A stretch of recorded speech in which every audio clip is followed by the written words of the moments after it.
काशी विश्वनाथ मंदिर के नए कॉरिडोर के लोकार्पण की भव्य तैयारी पूरी। कल प्रधानमंत्री मोदी देंगे देश दुनिया को सौगात। मोदी के काशी दौरे से पहले सीएम योगी और जेपी नड्डा निरीक्षण के लिए वाराणसी पहुंचे। कल काशी विश्वनाथ कॉरिडोर के उद्घाटन में शामिल होंगे। काशी विश्वनाथ कॉरिडोर के उद्घाटन पर वाराणसी के 8 लाख घरों में पहुंचाया जाएगा बाबा का प्रसाद। 15 जगहों पर तैयार हो रहे हैं बेसन के 25 लाख लड्डू। काशी में विश्वनाथ मंदिर परिसर के अंदर शोभा यात्रा कड़ी सुरक्षा के बीच मनाया जा रहा है जश्न। पीएम मोदी ने 2019 में काशी विश्वनाथ कॉरिडोर का शिलान्यास किया था। इस योजना पर करीब 900 करोड़ रुपए खर्च किए गए हैं। मंदिर से घाट पूरे परिसर को चौड़ा कर नए भवन, मंदिर और भोगशालाएं बनाई गई हैं। काशी विश्वनाथ मंदिर का आखिरी बार 1780 में महारानी अहिल्याबाई होलकर ने पुनर्निर्माण कराया था। इसके बाद 1853 में महाराजा रंजीत सिंह ने मंदिर के ऊपरी हिस्से के लिए गोल्ड प्लेट दान की थी। काशी में बीजेपी कार्यकर्ताओं ने चलाया स्वच्छता अभियान। सुबह सुबह कार्यकर्ता झाड़ू लेकर सड़कों पर उतरे।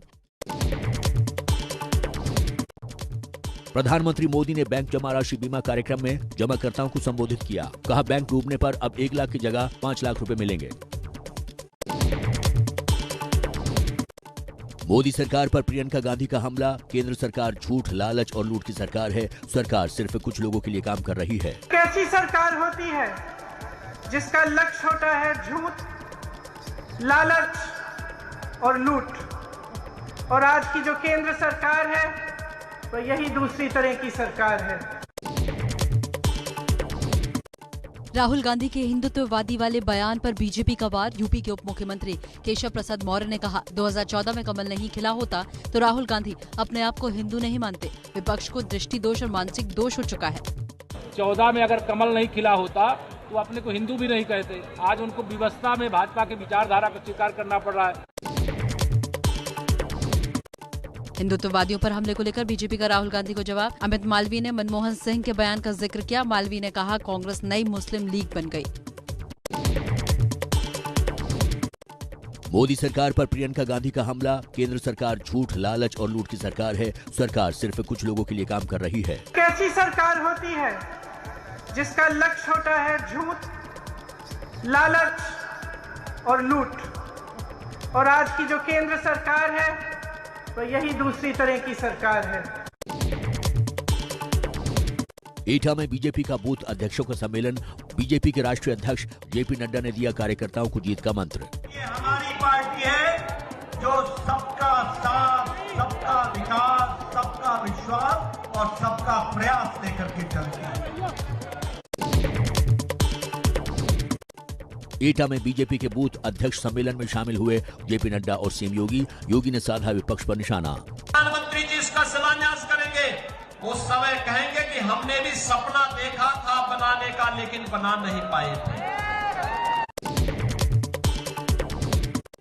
अखिलेश यादव का योगी सरकार पर हमला। कहा, यूपी में झूठ और जुमले की सरकार है। जनता बीजेपी सरकार को हटाना चाहती है।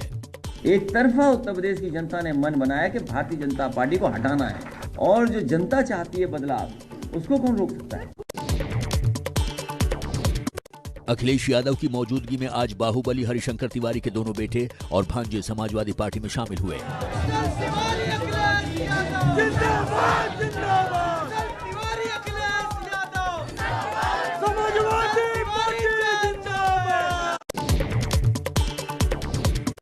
बीजेपी जॉइनिंग कमेटी के अध्यक्ष लक्ष्मीकांत वाजपेयी का बड़ा बयान। हरिशंकर तिवारी और उनके परिजनों के एसटी में शामिल होने पर बोले, 6 दिन पहले बीजेपी से संपर्क किया था।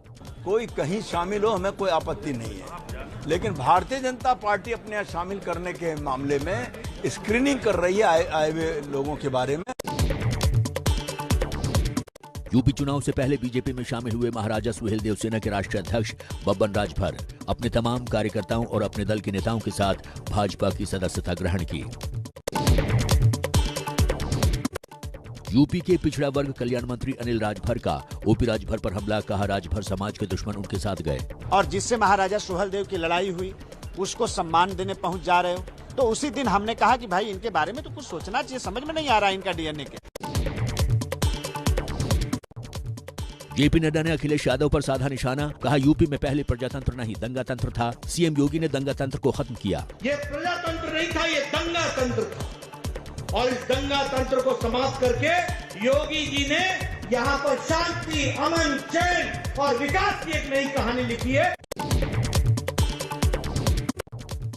बीजेपी के साथ गठबंधन के भविष्य पर बोली अध्यक्ष अनुप्रिया पटेल, कहा भविष्य के बारे में अभी नहीं कह सकती, राजनीति संभावनाओं का खेल है और संभावनाएं कहीं भी ले जा सकती हैं। लखनऊ में 17 दिसंबर को बीजेपी और निषाद पार्टी की साझा रैली, अमित शाह, सीएम योगी और संजय निषाद जनसभा को संबोधित करेंगे। बीएसपी महासचिव सतीश चंद्र मिश्र का बीजेपी पर निशाना, बीएसपी की सरकार बनी तो कानून व्यवस्था ठीक करेंगे, बीजेपी सरकार में जो अत्याचार हुए हैं एक एक करके हिसाब लेंगे। यूपी के सीएम योगी ने लाभार्थियों को राशन पैकेट देकर महाअभियान की शुरुआत की, फ्री राशन वितरण महाअभियान को बढ़ाया, विपक्ष पर साधा निशाना। 2017 के पहले यही खाद्यान्न माफियाओं के हवाले चला जाता था और यह खाद्यान्न उत्तर प्रदेश से किसी दूसरे देश की ओर चला जाता था। दिल्ली के बॉर्डर से किसानों के घर लौटने का सिलसिला जारी, देश भर में किसानों ने मनाया विजय दिवस। किसान आंदोलन खत्म होने के बाद टीकरी बॉर्डर खुला, यातायात फिर से हुआ शुरू। 1 साल से आंदोलन के चलते बंद था टीकरी बॉर्डर। संयुक्त किसान मोर्चा के अध्यक्ष राकेश टिकैत का ऐलान, 15 दिसंबर तक खाली कर देंगे दिल्ली के बॉर्डर। भारतीय किसान मजदूर महासंघ के संयोजक शिव कुमार शर्मा कक्का जी ने कहा, अगर 15 जनवरी तक सरकार ने अपने वादे पूरे नहीं किए तो चुनाव की तारीखों के ऐलान के बाद फिर करेंगे आंदोलन।